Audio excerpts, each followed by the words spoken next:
So I'm going to drill a couple of through holes. I've put the 1/4 inch bit in the drill. I'm going to put one for the running line to come up and form the curl in the hood. And that's going to come up just out. I don't want it in the same grain as the screw holes here, so I'm just moving up a little bit. And you can put it a little bit to the outside of that last screw.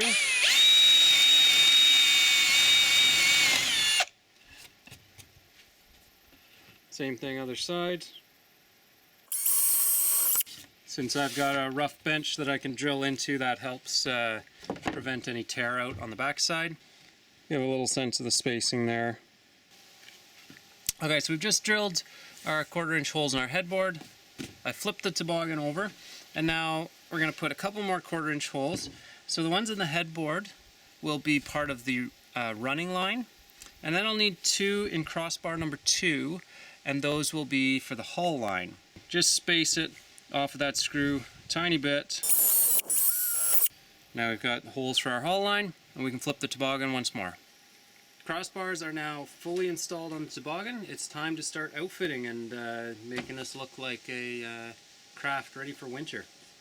We've got 2 chunks of 5mm cord. The smaller chunk you'll see has actually 4 cut ends, so it's 2 cords. Those will be your hull lines. We'll set those aside. For the longer section, you can start at the 2 tails, put them together, and just run your way back to find the center of the cord. Once you find the center of the cord, you're going to tie a figure 8 on a bite. If you're not familiar with the figure 8, very similar to the simplest knot we know, which is just the once around into itself, or overhand knot, or granny knot. So very similar to that, except we'll give it one more turn around itself. So we'll take a bite in the center. A bite is just a bend of rope. We'll take that bend, we'll pass it just across itself. So it's going across the front of the rope, across the back of the rope, and now it'll go from front to back through that loop we've created, and it creates a nice neat little 8. And then we'll just clean that up so it's nice and neat. And just a small loop there is all we're looking for.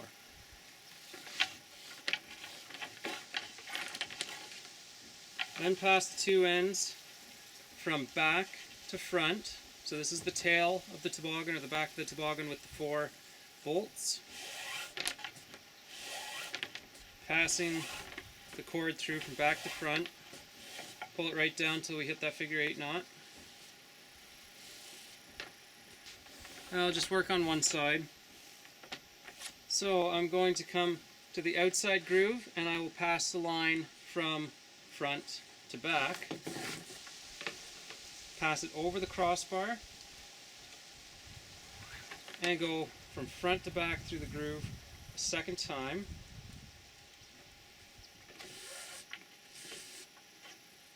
Okay, and then we see the cords just running along the crossbar. We want to pull that. Everything should be pulled nice and tight as we go. Okay, so I've passed over the crossbar once, and now I'm going to pass from back to front over the crossbar a second time. But this time, as I do that, I'm just going to slip the line. The second pass will just slip under the first pass, and that just helps to tie off and maintain that tension. Okay, so we've got, it's not quite a clove hitch here, but it's almost like half a clove hitch. So we're going to move our line forward. We will go over top the crossbar and then pass through the groove from front to back. Over top the crossbar again, and as I do, I will cross this second line, will cross over the first instance of it going over the crossbar. And now I'll pass through the groove from front to back a second time. The third time over the top of the crossbar, and as I go the third time over the top, I will go under the second pass. So the second pass crosses over the first pass, and the third pass crosses under the second. This is a clove hitch. If you're familiar with the clove hitch, then you should have no problem. If you're unfamiliar, again, we go over on our second pass, and then the third pass is going to go underneath the second one. If I tried to pull this tight right now just from my free end of rope, I'm going to tighten up the clove hitch and I'm not going to be able to get much tension back here. So I'll do it in two parts. So I'm going to grab the strand of rope, basically this second pass that's going to go over everything, and I'll pull it towards the back of the toboggan, and that helps me get this really nice and tight. You could actually, if you wanted to get it even tighter, you could start to curl up your toboggan, but we don't need it that tight. So I'm just pulling it tight until I'm starting to see the back of the toboggan want to curl just a tiny bit. And now I'll pull that forward, and just a little pinch with my finger against the crossbar is an easy way with that tight bend in the line to create a lot of friction and hold my tension, so I'll keep this nice and tight.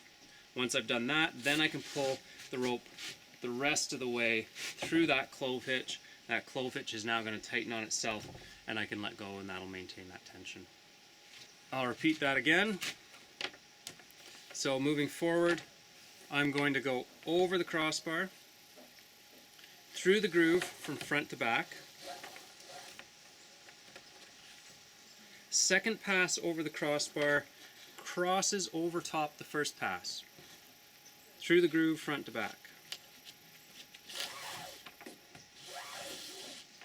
Third pass over the crossbar goes underneath the second pass. I've left things somewhat loose at this point. Then I'll grab that second pass, pull it back to get it nice and tight, pinch against the crossbar, pull the rest of the tension through the clove hitch to tighten it up and tie it off. And we'll just keep going like this.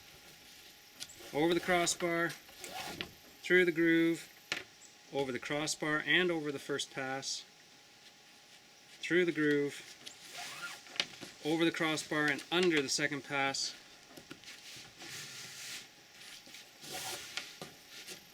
pull tension through the clove hitch in two parts.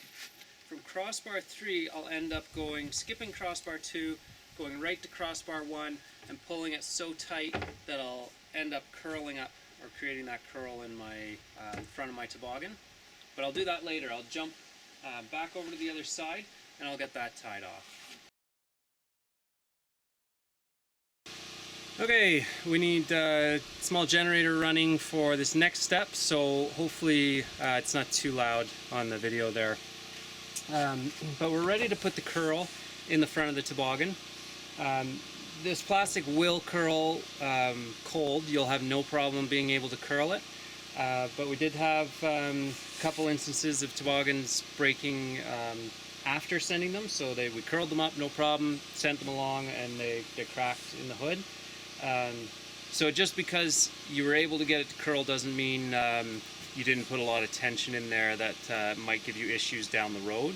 So we always think it's good to curl them warm now. So do that with a heat gun, with a blow dryer, probably carefully with propane you could do it. My old shop, I had a little table rigged to safe distance over the wood stove, so when I started the running line, I would just slip it forward over the stove.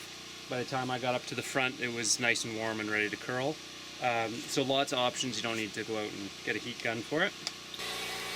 Now I like to focus on the outside or the bottom of the toboggan, because that's the portion that's going to go into tension when we create the curl.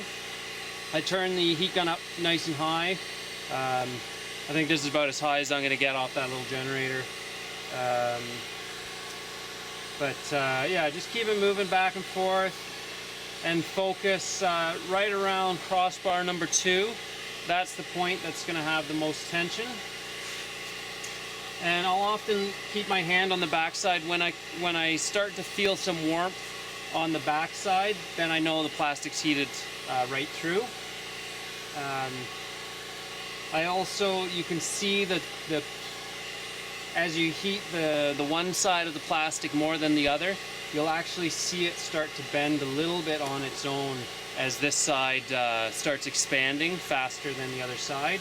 So that's another indication for me that it's starting to get ready to go. It doesn't take a long time, a couple minutes here, keeping it nice and warm, keeping it moving.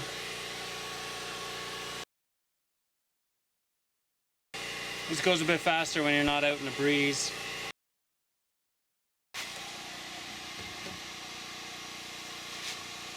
So we can see it's starting to curl there a little bit already. So I like to jump on and get it curled up right away. At this point, it's probably safest to bring your toboggan down onto the ground. For the sake of the camera view and hopeful YouTube notoriety, I'm going to climb up on my rickety table above precarious drop. And so from on the ground, you'll just get on the toboggan, curl up the hoods, pass your cord through. You could pass the cords through ahead of time as well.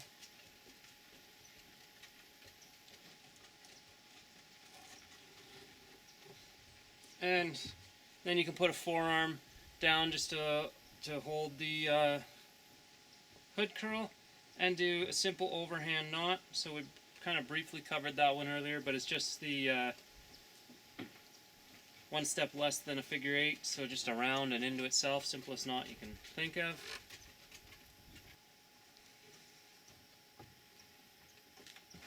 Okay, and then I step back, and from here it's a pretty easy matter to just shimmy a bit of cord through the knot one way or the other to either tighten or loosen until you get them even. So that's looking pretty good. I'll grab the camera. Yeah, so we've got just a nice even hood curl there, which is what we're looking for. If we take a look at the angle I've got here, it's not really steep. You could, you know, if you wanted a tighter curl, you could go with a tighter curl. I used to do a tighter curl. I liked the look of it. I've since, after we had a couple breakages, we started to do a more conservative curl. And then at the top, I've got basically the perfect amount of cord, and I'm going to do a double fisherman's knot. I'll just bring that a little bit closer. So I'm working on my right cord. I'll pass it over the left cord, and then I'll twist it around that left cord, but also back around itself. And then I'll do that a second time. So 2 crosses around itself, and then I'll just pass it forward through that loop I've created, that loop or that tunnel. And I leave it with a very short tail. Okay, and then I'll take the left strand and I'm going to pass it the opposite direction. Pass it.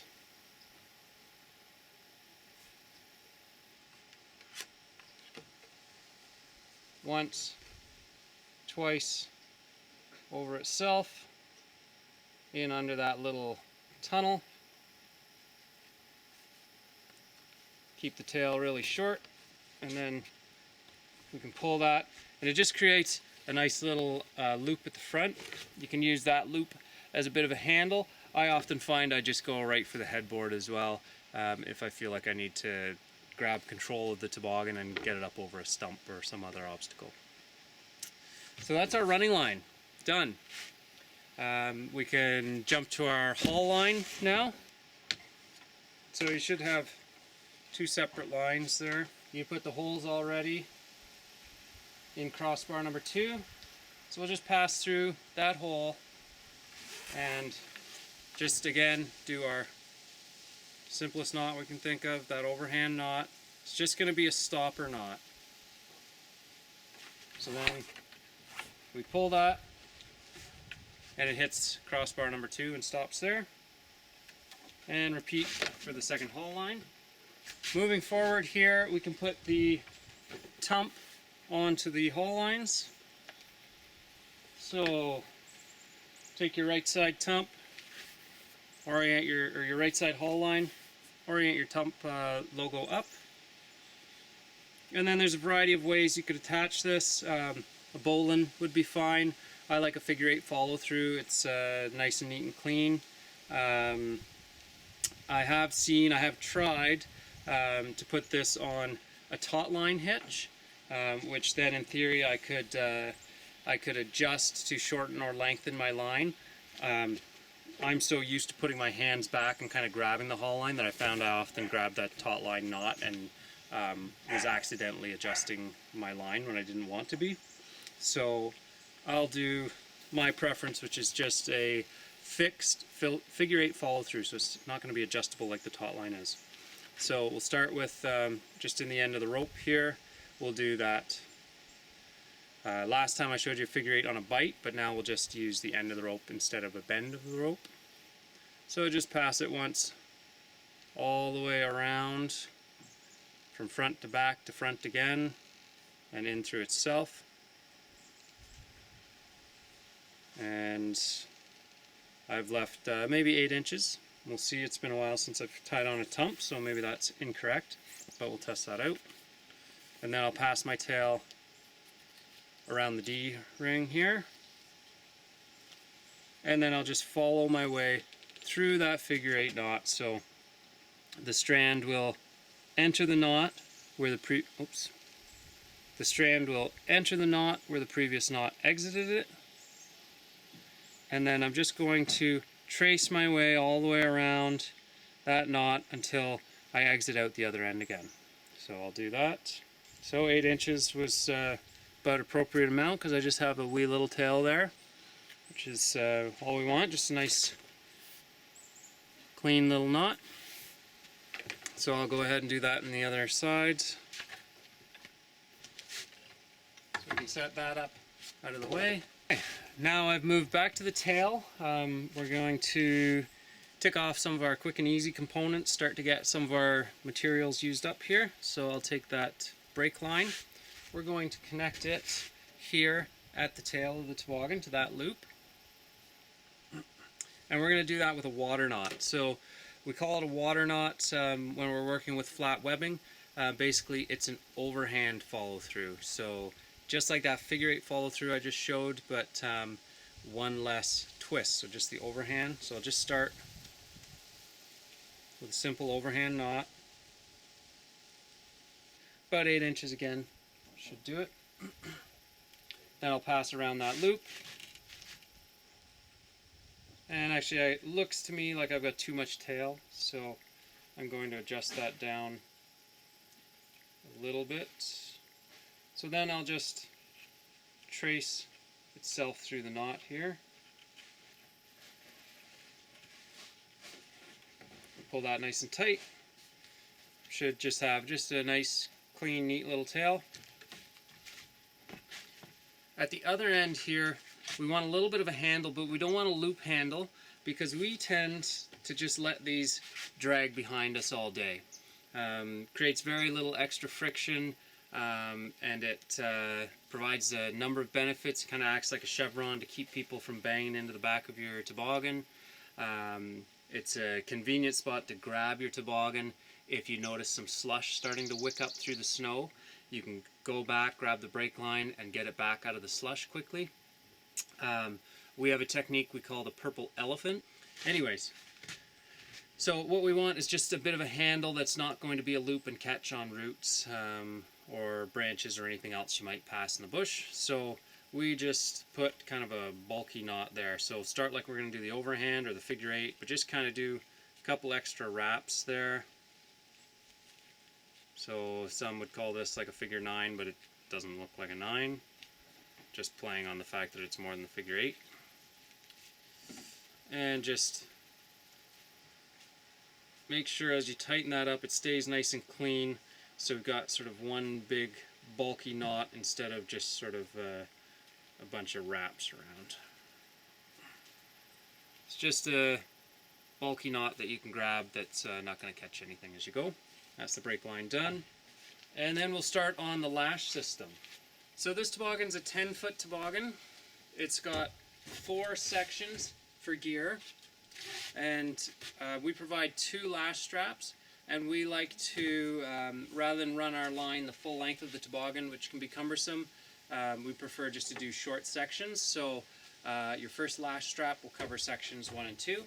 Second lash strap will cover sections 2 and 3. 3 and 4, I should say. So just pull this apart. There is a loop in the end of the lash strap. We'll start right at the start of section 1, and I'll put them both on the right side of the toboggan. And we're going to do a girth hitch. So girth hitch, very, very simple. It's just once around, so we're girth hitching onto the running line. So we'll go around the running line, and then I'll just pass this lash strap into itself, so into this sewn loop.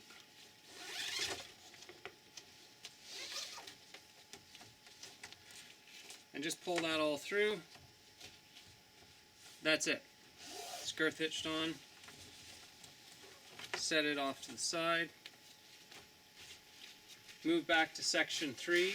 Again, I'll be working on the right side here.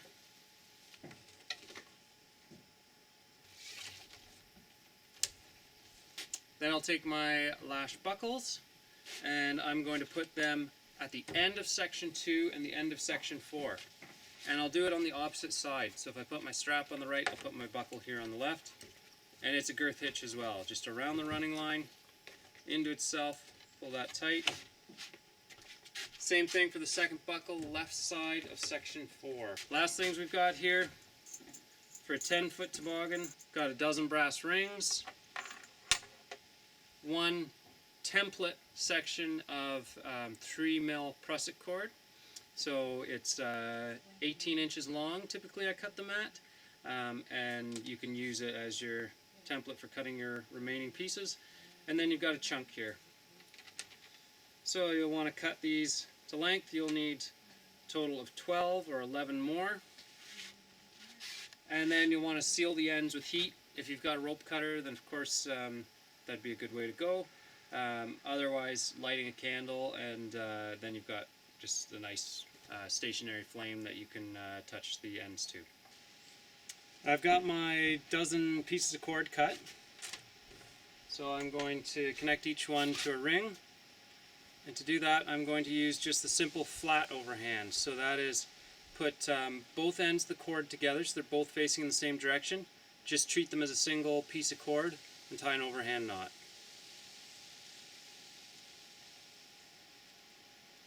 Again, tail's really nice and small here, so that's just a nice neat little knot we're going for. Once you have your pile of rings, it's time to put them on the running lines. Basically, we think of each section as having 4 connections on it. So if we've got the lash line in one spot, that's going to leave 3 sections for rings. Likewise, if we've got a lash buckle, then that'll leave 3 sections for ring. So we're going to connect these rings to the running line via the prusik knot. Start by putting your ring right up against the knot. That's going to keep the flat overhand knot out of the prusik, which will make it a little bit cleaner. And then we're going to start with a girth hitch, so just around and into itself. But instead of pulling it and finishing it off there, we're just going to keep that ring going around a second time, into itself a second time, around a third time, and up through itself that third and final time. So it's almost like 3 girth hitches, one inside the other. And now when I pull, I've got this flat overhand here, I don't want it sitting right inside the ring where it's going to make it a little more difficult to run my lash strap. So instead of tightening this up evenly, I'm just going to pull on one leg of this prusik, and I'll just tighten it all up. I'll pull all the slack through one side instead of through both sides.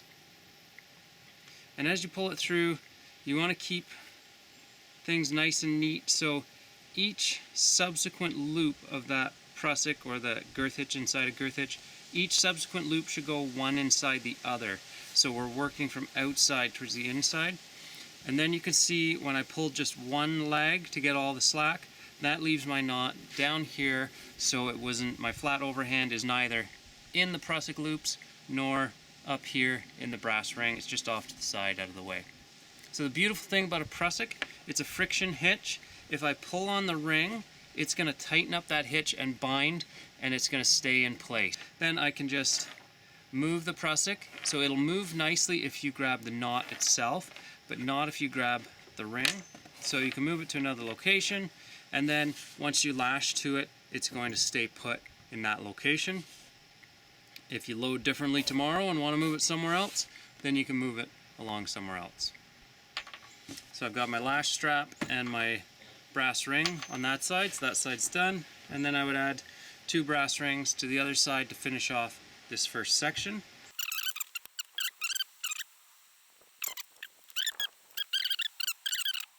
So basically we just go for very, very simple lashing. We start at the front, we always just work towards the back, just pass through, back and forth, just weave it back and forth through every single buckle.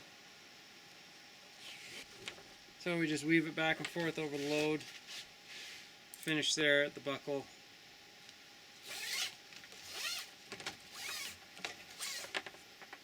And pull her nice and tight. That is that. You now have a completed toboggan, ready to go for the winter. Hopefully you've done this before winter struck so that you can use it all season long. Yeah, happy camping.